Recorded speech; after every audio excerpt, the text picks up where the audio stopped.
Viral fever कुठला ज्याला अँटीबायोटिकची गरज लागत नाही आणि बॅक्टेरियल फीवर कुठला ज्याला अँटीबायोटिकची कधी-कधी गरज लागते।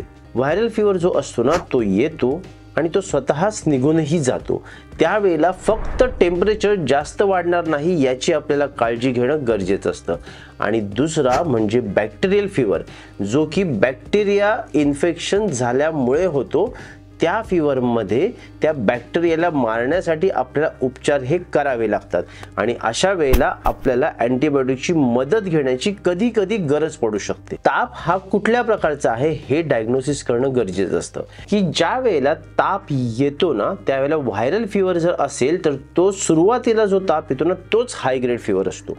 म्हणजे तो भरपूर प्रमाणामध्ये पहिलाच ताप जो येतो ना तोच भरपूर प्रमाणामध्ये असतो। ते जर बॅक्टेरियल फीवर मध्ये बघाल ना तर सुरुवातीला थोडा हलका फीवर येतो। तसंच व्हायरल फीवर मध्ये हाच ताप जो जास्त आलेला असतो पहिल्या वेळेला तो हळूहळू कमी होत जातो आणि बॅक्टेरियल फीवर मध्ये एक्झॅक्टली अपोजिट होऊन जातं। तोच फीवर वाढत जातो।